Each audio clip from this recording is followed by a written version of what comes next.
24 डिसेंबर 1999, ठिकाण काठमांडू एअरपोर्ट। आजचा हा दिवस 7 दिवसांचे काळ रात्रीचे निमंत्रण घेऊन येणारा होता। ख्रिसमसच्या या दिवशी नेपाळचे निसर्ग सौंदर्य पाहून प्रवासी घरी परतण्यासाठी उत्सुक होते।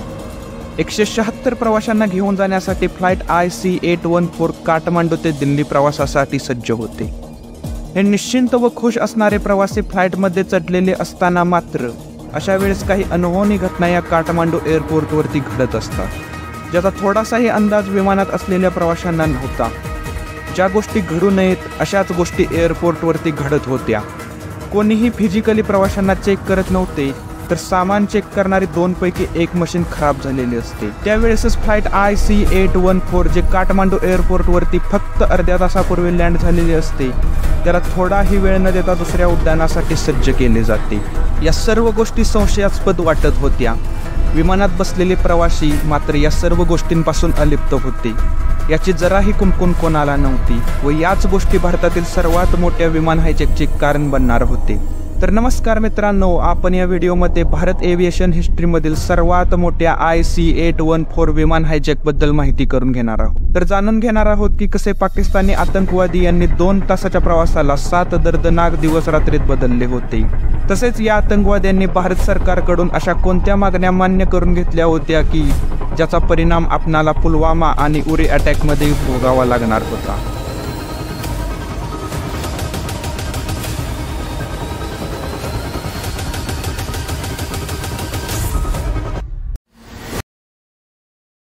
दुपारी 3 वाजता पायलट देवी शरण फ्लाईटमध्ये अनाउन्समेंट करतात आणि विमान काठमांडू ते दिल्ली प्रवासासाठी उड्डाण करते। हळूहळू हे विमान 30,000 फूट उंचीवर जाते। हे सर्व प्रवासी विमानात बसून वरून नेपाळचे निसर्ग सौंदर्य निहाळत असतात। त्याच वेळेस या विमानात 5 आतंकवादीही बसलेले असतात व ते एकमेकांना डोळ्याने इशारे करतात।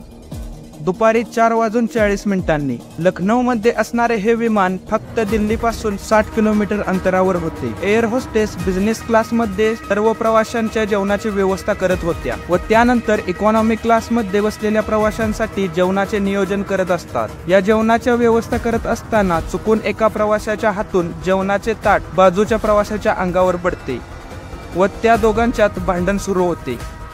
हे सुरू असताना एअर होस्टेस याचाच फायदा घेऊन ते 5 आतंकवादी आपल्या बॅग ओपन करतात व बॅगमधून AK-47 बाहेर काढतात। एका हातात बंदूक व दुसऱ्या हातात ग्रेनाइड घेऊन हे आतंकवादी फ्लाईटमध्ये हायजॅक असे ओरडतात। प्रवासी सावध व्हायच्या अगोदरच हे आतंकवादी प्रवाशांवर बंदूक ताणून धरतात। संपूर्ण कंट्रोल आपल्या हातात घेऊन धमकी देतात की जर तुम्ही काही चालाकी केलीत तर असा धमाका करेन की संपूर्ण शरीराच्या चितळ्या उडतील। सर्व प्रवाशांना भीती दाखवून व धमकावून त्यातील एक आतंकवादी केबिनकडे रवाना होतो। केबिन मध्ये जाऊन को पायलट असणाऱ्या राजेंद्र कुमार यांच्यावर बंदुकीचा बट लावून पायलट असणाऱ्या देवी शरण यांच्या गळ्यावर बंदूक ठेवतो व धमकी देतो की विमान पाकिस्तानकडे घेऊन चल। याच क्षणाला हे विमान मृत्यूच्या दाढेत जाणार होते। त्यातून एकही प्रवासी वाचेल असे वाटत नव्हते। व्हिडिओमध्ये पुढे जाण्यापूर्वी आपण या आतंकवाद्यांबद्दल जाणून घेऊया। हे आतंकवादी पाकिस्तानमधील हरकत अल मुजाहिदीन संघटनेचे होते। या संघटनेची स्थापना 1985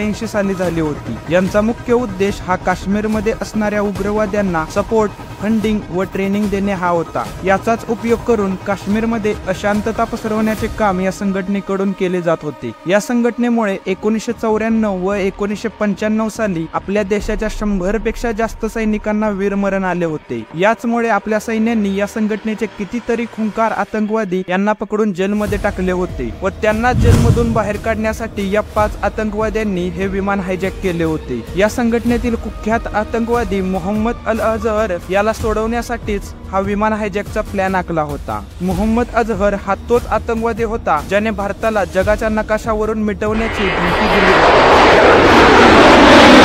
तर याने पायलट असणाऱ्या देवी शरण यांना विमान पाकिस्तानकडे वळवण्यास सांगितले। त्याच वेळेस हे विमान लखनौकडून पाकिस्तानला जाण्यास वळते। या विमानाने एअर रूट चेंज झालेला समजताच इंडियन ATC मध्ये खळबळ उडते। इंडियन ATC म्हणजेच एअर ट्रॅफिक कंट्रोल ही बातमी सेंट्रल गव्हर्नमेंटच्या क्रायसिस मॅनेजमेंट ग्रुपला कळवते, परंतु क्रायसिस मॅनेजमेंट ग्रुपला या बाबतीत गंभीरतेने घेत नाही।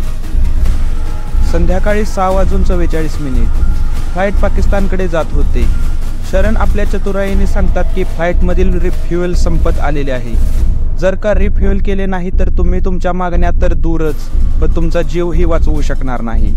देवी शरण यांचा तर्क ऐकून आतंकवादी पण मजबूर होतात व अमृतसरमध्ये विमान उतरण ही खबर इंडियन एटीसीला देतात व इथूनच ही खबर क्रायसिस मॅनेजमेंट ग्रुपचे हेड प्रभात कुमार यांना पोहोचवतात। प्रभात कुमार ही सिच्युएशन आपल्या पद्धतीने ते आतंकवाद्यांना बोलण्यात गुंतवून जास्तीत जास्त वेळ घेऊन नेगोशिएशन्स करण्याचा प्रयत्न करतात। तर NSG चीफ हे प्रभात यांना सांगतात की यात NSG ला पण सामावून घ्या, या परिस्थितीला ऑपरेशन्सने सोडवायला सांगतात। पण प्रभात हे एक ब्युरोक्रॅट्स होते त्यामुळे ते ऑपरेशन्स वगैरे यावर विश्वास ठेवत नाही। NSG चीफ यांच्याकडून वारंवार रिक्वेस्ट केल्यामुळे प्रभात हे मान्य करतात। मात्र हे विमान अमृतसर मध्ये लँड होऊन 1 तास उलटला होता। 7:45 विमानमध्ये पॅनिक सिच्युएशन असते।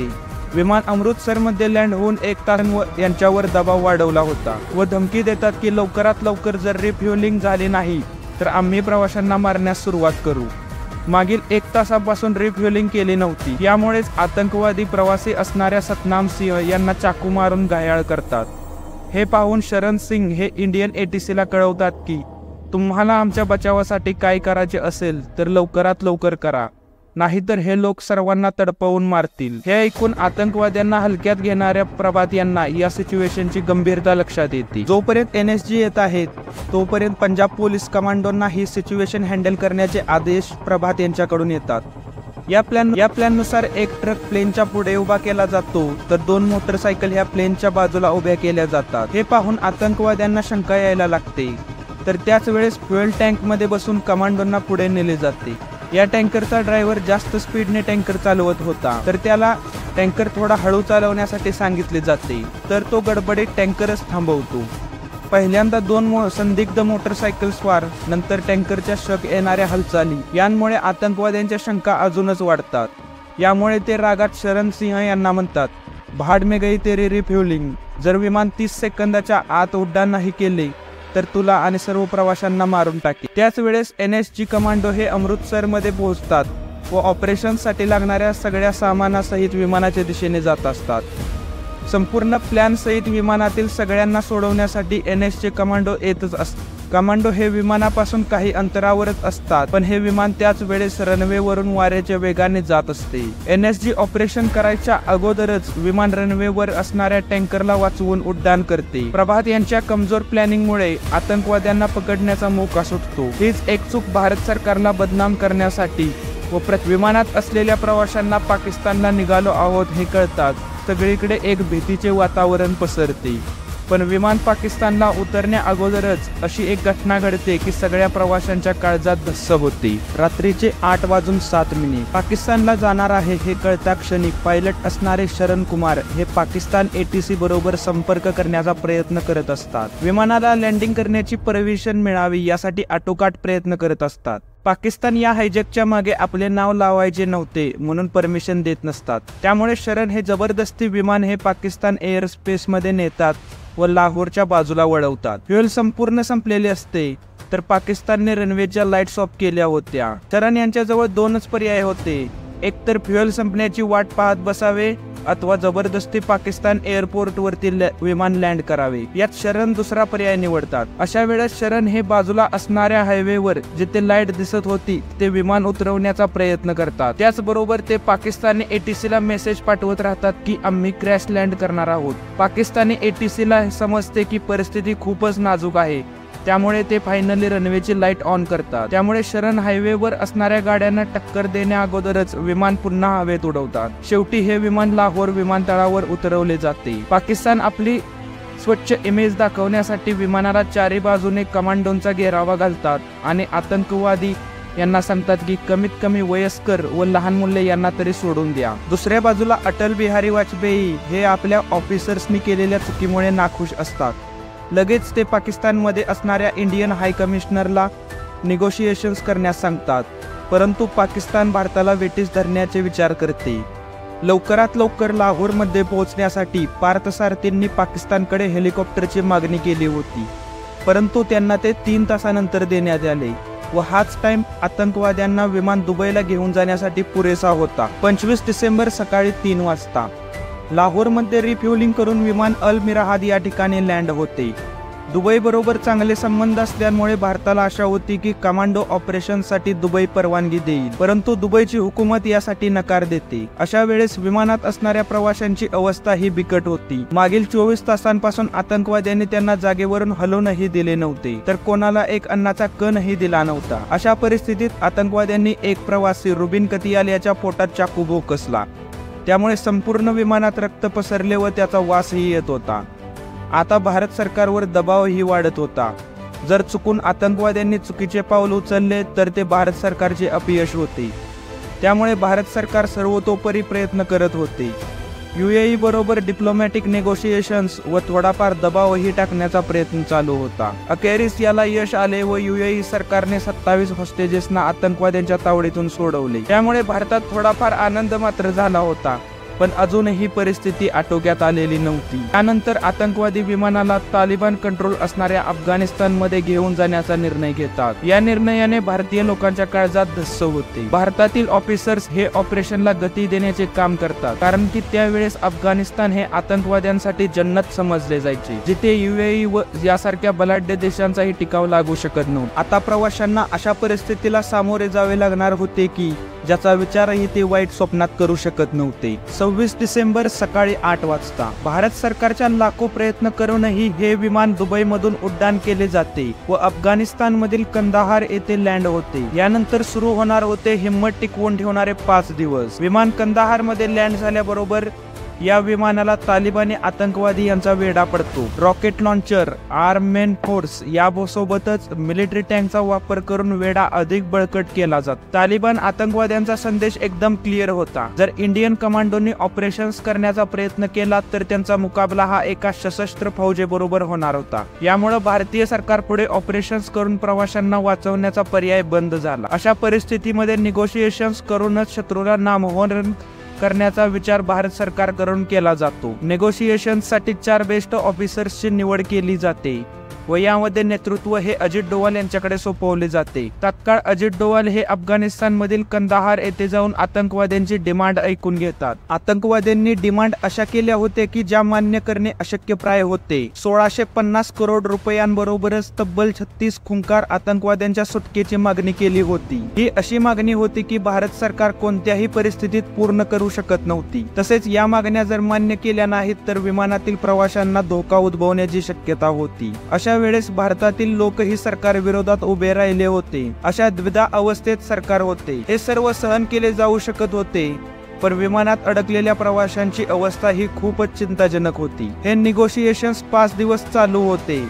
आतंकवाद्यांनी सर्व प्रवाशांच्या डोळ्यावर पट्टी बांधून खाली डोके घालून बसण्याचे आदेश दिला होता, तर वॉशरूमची अवस्था तर बघण्यासारखी नव्हती. जेवण तर या 5 दिवसातून फक्त एकदाच दिले जात होते. यात बरीच भर म्हणून आतंकवाद्यांनी प्रवाशांना टॉर्चर ही चालू केले होते. यामुळे संपूर्ण प्रवाशांची मानसिक स्थिती व हिंमत पूर्णपणे ढासळली. भारत सरकारवर दबाव अजून वाढतच होता, तर सरकार हे अजित डोवाल यांच्यावर लवकर निर्णय घेण्याचे प्रेशर देत होते. मुत्सद्दी म्हणून ओळखले जाणारे अजित डोवाल हे निगोशिएशन्स अशा प्रकारे करतात की 36 आतंकवाद्यांच्या सुटकेच्या मागणीवरून फक्त 3 आतंकवाद्यांना सोडण्याचे मान्य करून घेतात. आता निगोशिएशन्स एका पर्यायावर येऊन थांबते, पण कोणालाही याचा अंदाज नव्हता की हेच 3 क्रूरकर्मी भारताला मोठे डॅमेज करणारे होते व याची जखम ही सलतच राहणार होती. हे 3 आतंकवादी होते अहमद ओमर सईद शेख, मुस्ताक अहमद जरगार, मौलाना मसूद अजहर. पण ह्यांना अटक का केली होती हे जाणून घेऊयात. अहमद ओमरने तर 1994 मध्ये 4 फॉरेन टुरिस्टला दिल्लीमध्ये किडनॅप करून सरकारकडून आपल्या आतंकवादी साथीदारांना सोडण्याची मागणी केली होती, पण त्याचा तो प्रयत्न असफल ठरला आणि तेव्हापासून तो जेलमध्येच सडत होता. मुस्ताकचं सांगायचं झालं तर त्याने कमी कालावधीतच 30 लोकांची हत्या केली होती. त्यामध्ये काही हाय रँकिंग ऑफिशियल्स पण सामील होते. त्यानंतर मसूद अजहर कित्येक वर्ष पाकिस्तानातून काश्मीरमध्ये दहशत पसरवत होता. 1994 मध्ये तो भारतात आला होता आणि येथे आल्यावर त्याने काश्मीर फिरायला आलेल्या काही टुरिस्ट लोकांना टॉर्चर केले होते. त्यामुळे त्याला आर्मीने अटक केली. ह्या गोष्टी झाल्या की हे जेलमध्ये कसे गेले, पण त्यांनी जेलमधून बाहेर येऊन जे केले ते अतिशय भयानक होते. अहमद ओमरने तर जेलमधून सुटल्यानंतर 2002 मध्ये अमेरिकन पत्रकार डॅनियल पीएलची गळ्या कापून हत्या केली होती. आणि हा तोच दहशतवादी आहे ज्याने 26/11च्या हल्ल्यामध्ये फोनवरून हॉटेलमध्ये असलेल्या आतंकवाद्यांना दिशा देत होता. मुस्ताकने जेलमधून सुटल्यावर अल उमार मुजाहिद्दीन या आतंकवादी संघटनेची स्थापना केली. हे संघटन खालिस्तानी लोकांना प्रोत्साहन करणे आणि काश्मीरमध्ये आतंकवाद पसरवणे यासाठी हे अग्रेसर असतात. या संघटनेने 2019 मध्ये आपल्या CRPFच्या 5 जवानांची हत्या केली होती. या केलेल्या दहशतवादी हल्ल्यामुळे भारत सरकारने 2022 मध्ये मुस्ताक जरगरला वॉन्टेड म्हणून घोषित केले होते. हे सगळं कमी होतं की काय? त्यात मसूद अझहरने भारताच्या नाकात दम करायचे ठरवले होते.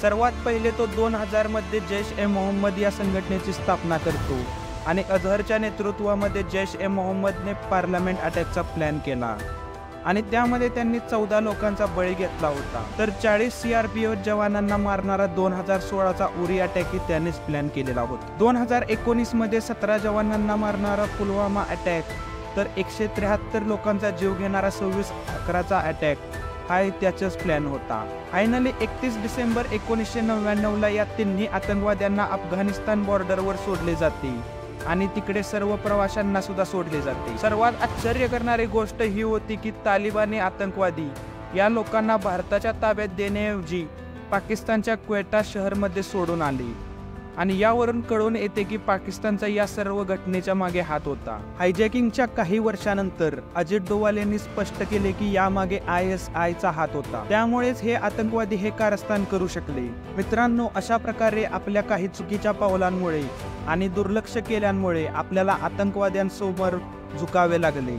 पण या हायजॅक नंतर एक गोष्ट चांगली झाली, ती म्हणजे विमानामध्ये हाय अलर्ट सिक्युरिटी ठेवण्यात आली. याचा परिणाम असा झाला की यानंतर एकही विमान हायजॅक झाले नाही आणि या 5 आतंकवाद्यांचा चीफ इब्राहिम अख्तर याला पाकिस्तानमध्ये अनोळखी माणसांकडून मारण्यात आले. मित्रांनो, तुम्हीच आम्हाला कमेंट सेक्शनमध्ये सांगा, जेव्हा 1994 मध्ये या आतंकवाद्यांना पकडण्यात आले होते तेव्हाच त्यांना सरकारने फाशी द्यायला पाहिजे होती का, की जेणेकरून या हायजॅक सारख्या घटना घडल्या नसत्या? का त्यांना जेलमध्ये बांधून ठेवणे हा निर्णयच योग्य होता? याचे उत्तर तुम्ही आम्हाला कमेंट सेक्शनमध्ये नक्की द्या. अशाच मराठीतून नवनवीन डॉक्युमेंटरी पाहण्यासाठी तुम्ही आमच्या चॅनेलला सबस्क्राईब करा आणि बेल आयकॉन दाबा. तोपर्यंत जय हिंद.